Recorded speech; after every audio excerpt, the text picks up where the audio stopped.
Cuando pensamos en la Edad Media, es común imaginar castillos acogedores, chimeneas calientes y reyes bebiendo vino mientras la nieve cae afuera. Pero para los campesinos comunes, el invierno era una prueba cruel de la naturaleza. Hoy viajaremos en el tiempo para descubrir cómo la gente común enfrentaba los peores inviernos medievales, usando solo creatividad, tradición y pura terquedad para ver salir el sol al día siguiente, porque en la Edad Media, sobrevivir al frío era mucho más difícil y extraño que cualquier cuento de hadas se atrevería a contar. Imagina despertar en una madrugada medieval, abrir los ojos y ver que hasta tus cejas están cubiertas de hielo. En la Europa medieval, las casas de los campesinos no tenían aislamiento, vidrios en las ventanas, ni siquiera una chimenea decente. Eran construcciones simples, muchas veces de barro, madera y paja, que funcionaban más como cajas de viento que como refugios. El frío era tan intenso que en regiones como Inglaterra y el norte de Francia, las temperaturas llegaban a cerca de -17°C. Eso era suficiente para congelar hasta las botas en el suelo durante la noche, algo que realmente ocurría. Mientras hoy nos quejamos cuando el termostato marca 18°C, en esa época dormían sabiendo que la primera tarea al amanecer era romper el hielo para obtener agua potable. Y no hablamos de un invierno de 2 o 3 semanas. Eran meses enteros viviendo dentro de una verdadera nevera, donde hasta respirar parecía quemar los pulmones. Estas condiciones extremas no solo moldearon la forma en que se construían las casas, sino que también influyeron en cada detalle de la rutina, desde la hora de despertarse hasta cómo preparar la cama. Era la naturaleza recordando cada día quién realmente mandaba. Ante la falta de colchones suaves, los campesinos medievales dormían en algo que parecía más un nido improvisado, grandes montones de paja y heno apilados directamente sobre el suelo de tierra compactada. Parece incómodo, y lo era, pero también era una solución genial. Cuando estaba bien compactada, la paja creaba pequeñas bolsas de aire que ayudaban a aislar del frío que venía del suelo, funcionando como un aislante natural que descubrieron por prueba y error. Estas camas improvisadas tenían otra función importante. Eran fácilmente desmontables, permitiendo cambiar la paja vieja por nueva durante el invierno, pero tenían un precio. También atraían visitantes inesperados, ratas, pulgas, chinches e incluso gallinas que, según registros, llegaban a poner huevos mientras sus dueños dormían. Cada amanecer era una lotería. ¿Acaso el calor de la noche también invitó a una rata a dormir junto a ti? Aún así, esas camas eran esenciales para mantener algo de calor corporal y salvar vidas en noches de temperaturas brutales. Para completar, no existía sábana, manta mullida o almohada de plumas. La cama medieval era una montaña de paja, restos de tela vieja y si tenían suerte, una piel de animal encima. Todo para engañar al frío unas horas más. Si existiera un superpoder medieval contra el frío, se llamaría la lana. Más que ropa, la lana era una línea directa entre la vida y la muerte. No era solo ponerse un abrigo, implicaba un largo proceso: comprar o intercambiar lana en bruto, limpiarla, cardarla, hilarla y tejerla. Un trabajo que consumía semanas, pero que producía prendas capaces de resistir el frío implacable. El secreto de la lana estaba en la lanolina, un aceite natural que hacía que el tejido resistiera el agua. Incluso cuando estaba mojada, la lana mantenía cerca del 80% de su capacidad de aislamiento térmico. No era raro que los campesinos prefirieran dejar un poco más de lanolina en la ropa, aunque oliera a oveja mojada. Al fin y al cabo, lo importante era no convertirse en un polo humano. Claro que no todo era perfecto. La lana picaba, acumulaba pulgas y, sin baños frecuentes, tenía un olor fuerte, pero funcionaba. Las familias medievales usaban capas y más capas, camisetas, túnicas, mantos e incluso gorros de lana, creando una barrera contra el viento cortante. Era tal el apego que hasta las prendas viejas de lana se convertían en remiendos o relleno para almohadas improvisadas. Todo para garantizar un mínimo de calor, incluso en los días más crueles del invierno medieval. En la Edad Media, la chimenea era muy diferente de lo que imaginamos hoy.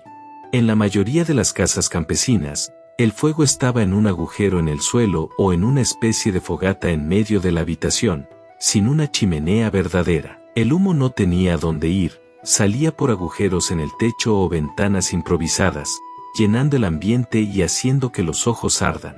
Mantener el fuego encendido era un desafío diario. Muchas veces, una sola brasa protegida por las cenizas debía durar toda la noche. Perder esa brasa significaba salir al frío congelante a pedir fuego prestado al vecino. Una tarea que podía convertirse en una aventura peligrosa, especialmente durante tormentas de nieve. A pesar del olor fuerte y del desconfort, el humo tenía su lado bueno. Ayudaba a alejar insectos e incluso conservaba las vigas de madera de la casa, creando una capa protectora contra la pudrición. Sin embargo, poca parte del calor del fuego quedaba dentro de la casa. Se estima que solo el 15% del calor era retenido, mientras el resto escapaba por las aberturas del techo. Así, la chimenea medieval era más una compañera de batalla contra el frío que una fuente eficaz de calor. La verdadera prueba para la resistencia de sus habitantes. En el invierno medieval, la comida era simple y muchas veces una cuestión de supervivencia. Las familias mantenían un caldero colgado sobre el fuego, donde cocinaban una sopa o estofado que podía durar días, casi un caldero eterno. Era una mezcla de todo lo que encontraban, raíces, verduras, cáscaras, cuando la suerte lo permitía, trozos de carne salada o ahumada.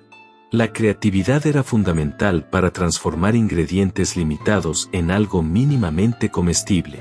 Hay relatos curiosos, como el de una familia que intentó cocinar una cuchara de madera, alegando que daba sabor, una señal de la desesperación enfrentada. Durante el verano, los campesinos almacenaban verduras en arena o lugares frescos para mantener la alimentación durante el invierno. Las hierbas silvestres eran esenciales para dar sabor a las comidas, especialmente plantas llamadas pimienta del pobre, que ayudaban a disfrazar el sabor extraño de la comida. A pesar de su sencillez, esta dieta mantenía a la población viva. El hambre era el enemigo constante y cualquier desperdicio se evitaba a toda costa. Al final del día, las familias se reunían alrededor del caldero, compartiendo no solo la comida, sino también historias, reforzando la unión frente a las dificultades. ¿Te has imaginado compartir tu habitación con vacas, cerdos y gallinas para mantener el calor en invierno? En la Edad Media, eso era una práctica común para los campesinos. Con las temperaturas cayendo bajo cero, los animales se convertían en verdaderos calefactores vivos, ayudando a mantener el calor dentro de las casas frías y mal aisladas. Cada tipo de animal tenía su papel. Las vacas generaban calor constante, equivalente a una pequeña chimenea, los cerdos eran calefactores portátiles, y las gallinas ayudaban con su calor corporal concentrado en las plumas. Pero esta convivencia no estaba exenta de desafíos. Los animales traían suciedad, ruido e incluso problemas de salud como pulgas y olores fuertes. Además, mantener barreras para controlar el espacio era difícil, ya que los animales a menudo ignoraban cualquier cerco improvisado. A pesar de los inconvenientes, el calor compartido con los animales era esencial para la supervivencia. Sin ellos, muchos no habrían resistido las noches congelantes. La vida medieval era, por lo tanto, una constante negociación entre comodidad e incomodidad, calor y suciedad. Un equilibrio difícil, pero necesario para enfrentar los inviernos rigurosos. Para escapar del frío cortante, muchos campesinos medievales adoptaron una estrategia ingeniosa: construir sus casas parcialmente enterradas en el suelo. Esta técnica aprovechaba la temperatura estable de la tierra, que se mantiene entre 10 y 13 C incluso en invierno, funcionando como un aislamiento natural contra el frío extremo. Además, las paredes estaban hechas con materiales simples, como barro, piedras, paja y madera, todo lo que estuviera disponible en la región. Para cerrar las grietas, usaban una mezcla de barro, paja e incluso estiércol animal, creando una especie de masa que sellaba corrientes de aire. Los techos, por su parte, muchas veces estaban cubiertos por capas de hierba o musgo, formando lo que hoy llamaríamos techos verdes. Esta cubierta vegetal ayudaba a proteger la casa de la lluvia, la nieve y el frío, además de ayudar a mantener el interior más cálido. Aunque estas casas eran simples y poco confortables para los estándares modernos, demuestran la creatividad y adaptación de los medievales ante un ambiente inhóspito. La combinación de tierra, materiales naturales y plantas creaba un refugio esencial para enfrentar los meses congelantes. Aunque la supervivencia medieval parecía una sucesión de intentos y errores, la verdad es que muchas soluciones usadas por los campesinos tenían una base sorprendente en la ciencia moderna. Investigaciones arqueológicas recientes muestran que las camas de paja, paredes de barro y techos verdes realmente funcionaban como aislantes naturales, reteniendo el calor y protegiendo del frío. Estudios con réplicas de casas medievales indican que la mezcla de barro, paja y estiércol usada para sellar grietas podía reducir la pérdida de calor hasta en un 60%. Además, la estructura parcialmente subterránea mantenía temperaturas más amenas, usando la estabilidad térmica del suelo. Un principio que hoy conocemos como geotermia, es decir, por más simples que fueran, las técnicas medievales eran fruto de una observación y adaptación cuidadosa al ambiente, haciendo del improviso una verdadera ciencia de la supervivencia. Sobrevivir al invierno medieval exigía no solo ropa, sino también herramientas y conocimientos prácticos para enfrentar el frío y las tormentas. La pala de nieve, por ejemplo, estaba hecha de madera maciza, con mango largo y una hoja ancha, diferente a las versiones modernas de plástico.